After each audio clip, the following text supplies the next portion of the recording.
warahmatullahi wabarakatuh. Selamat datang di podcast kami. Saya Fatmawati. Saya Nurisa Sudiyanti. Dan saya Tiunis Sekolah.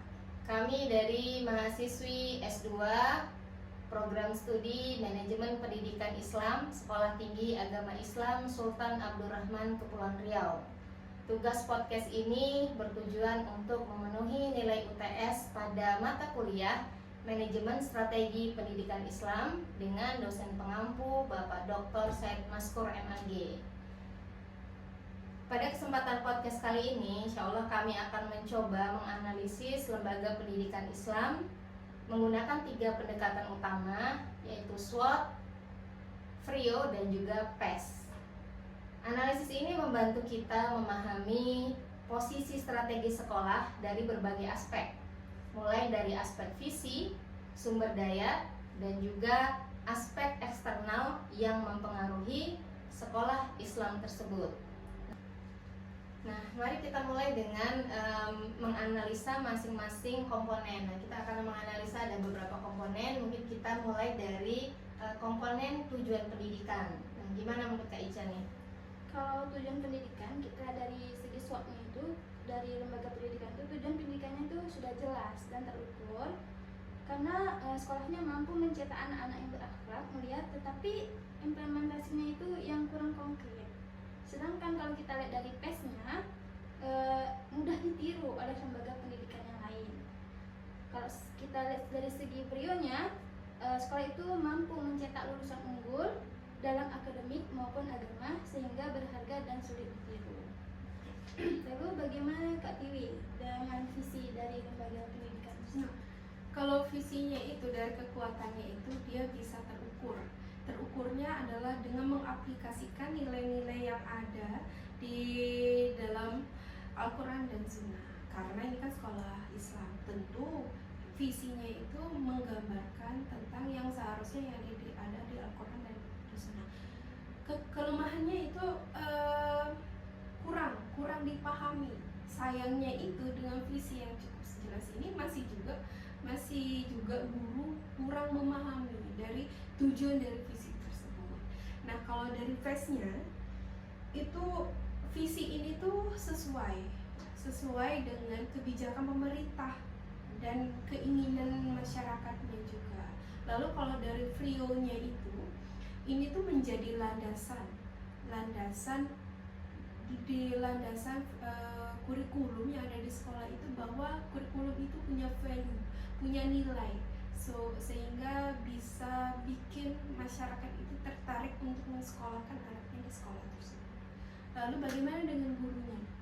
Nah, baik, guru adalah aset utama sekolah, gitu ya. Jadi guru ini perannya sangat penting dalam sebuah lembaga pendidikan, gitu.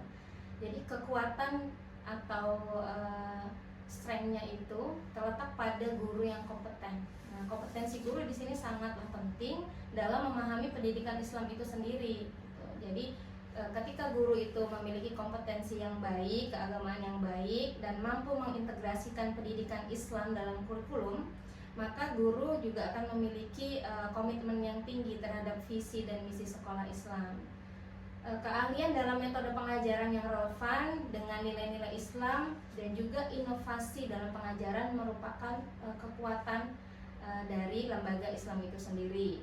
Nah, kelemahannya terletak pada kurangnya pelatihan atau kualifikasi. Nah, pelatihan yang tidak merata terhadap semua guru ini akan menjadikan sebuah kelemahan, gitu ya. Dan terbatasnya pelatihan pengembangan kompetensi yang diterima oleh semua guru, dan tingkat kesejahteraan yang rendah dibandingkan dengan sekolah pada umumnya, dan kurangnya akses terhadap sumber daya teknologi dalam pengajaran ini akan menjadi sebuah kelemahan bagi institusi lembaga pendidikan Islam tersebut. Nah, melalui analisis FRIO kita bisa melihat bagaimana guru yang ahli menjadi keunggulan dan guru yang sulit ditiru oleh lembaga pendidikan lain itu akan menjadi sesuatu keunggulan dan keunikan bagi sekolah tersebut.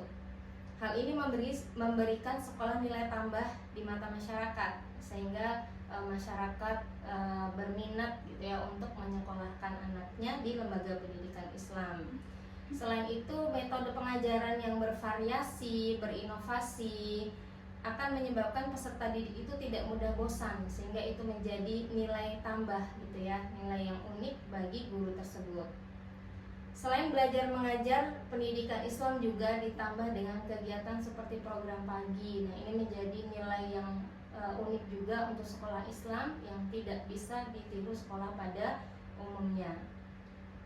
Kemudian melalui analisa PES, faktor-faktor eksternal seperti kebijakan penggajian dan kualitas pelatihan dan juga perubahan kebijakan pendidikan sangat mempengaruhi pengembangan guru itu sendiri.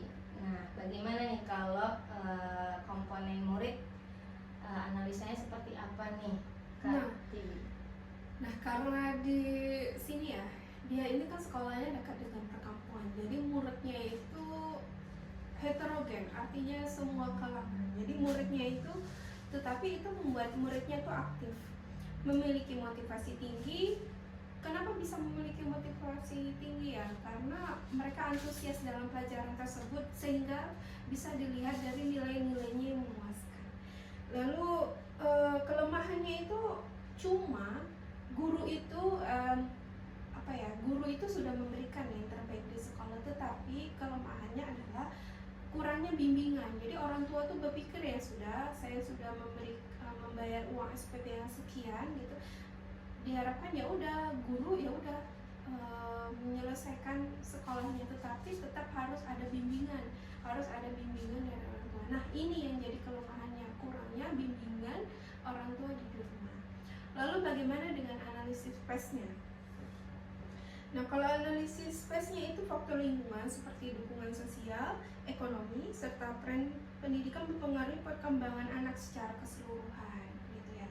Kenapa ekonomi? Karena di situ ekonominya tidak hanya dari strata tinggi, tetapi ada strata rendah dan menengah, dan itu juga mempengaruhi proses perkembangan murid. Nah, lalu bagaimana dengan analisis PRIO-nya? Kalau analisis PRIO-nya itu, murid-murid itu mampu berkompetisi dengan baik ya. Jadi mereka itu mempunyai bibit-bibit unggul. Setelah itu dilihat dari nilai akademik dan akademik, lalu menjadi keunggulan. Nah, itu yang menjadi keunggulan bagi sekolah itu. Nah, lalu bagaimana dengan kurikulum, Kak Ica? Kalau kurikulum, kalau kita dari segi SWOT-nya, kurikulum untuk di lembaga pendidikan tersebut sangat inovatif, tetapi itu tadi dia kurang relevan. Sedangkan untuk PES-nya itu, kurikulum ini dia mengikuti kebijakan pemerintah. Jadi sekolah ini mengikuti kurikulum yang sudah pemerintah buat. Sedangkan untuk sosialnya, kualitas pendidikan ini secara keseluruhan itu menjadi alat untuk bisa mendorong perubahan sosial di lingkungan masyarakat di lembaga pendidikan tersebut, termasuk bisa setelah lulus bisa bersaing dengan lulusan yang lain. Sedangkan kalau kita dari PRIO-nya itu, mereka tuh tadi kata Bu Fatma itu dia mempunyai program unggulan seperti sholat duha dan mengaji itu di setiap pagi. Bagaimana dengan sarana prasarana? Nah, sarana prasarananya itu yang dilihat dari sekolah itu sendiri, itu fasilitasnya lengkap. Kelemahannya apa? Apakah ada kelemahan di sarana? Jelas ada, karena kurangnya dari perawatan itu. Tetapi ada peluangnya gitu. Peluangnya ya, alhamdulillah sekolahnya ini rutin mendapatkan dana BOS. Jadi perawatannya di situ. Tetapi kan dana BOS itu terkadang tidak setiap bulannya, kadang beberapa bulan. Jadi memang kurangnya kesadaran di sekolah itu dalam merawat sarana prasarana, fasilitas sekolah. Lalu kalau dari analisis PES-nya, itu lingkungannya itu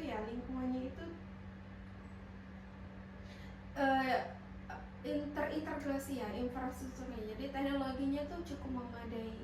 Nah, kalau dari analisis PRIO-nya, itu kelengkapannya itu lengkap, tetapi perlu ditingkatkan, yaitu tingkatkannya apa? Ditingkatkan dengan cara pengawasan dan perawatan dari pihak sekolah. Lalu bagaimana dengan ekonomi masyarakatnya? Fatma. Nah, jadi jadi kita ke komponen ekonomi masyarakat ya. Jadi kondisi ekonomi masyarakat di sekitar lingkungan sekolah kita dapat menjadi peluang, tapi juga bisa menjadi sebuah tantangan gitu ya. Jadi sekolah yang mampu mengembangkan program sesuai dengan daya beli masyarakat lingkungan di sekitar, maka dia akan mempunyai potensi yang baik untuk bisa mengembangkan sekolah itu sendiri. Nah, melalui analisis SWOT ekonomi masyarakat ini kita lihat dulu. Jadi ketika mayoritas masyarakat di sekitar itu memiliki daya beli yang menengah ke bawah gitu ya, maka sekolah bisa mengembangkan program studi seperti yang dilakukan oleh lembaga Islam yang sudah kita analisis. Mereka memberikan program subsidi biaya pendidikan gitu ya, dengan skema pembayaran yang fleksibel, jadi bisa dicicil gitu ya. Dan juga sekolah memberikan penawaran beasiswa untuk siswa yang berprestasi namun dalam hal ini kurang mampu, sehingga siswa tersebut berhak mendapatkan beasiswa dari berarti pendidikan jadi tersebut. walaupun kurang mampu pun tetap bisa di sekolah itu ya, karena ada beasiswa. Lalu bagaimana dengan lingkungannya?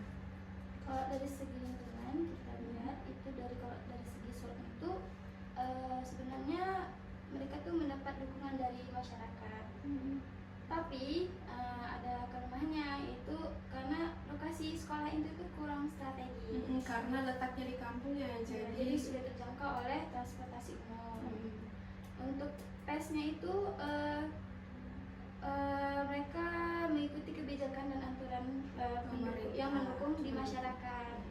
Jadi banyak masyarakat yang peduli pentingnya pendidikan anak-anak mereka.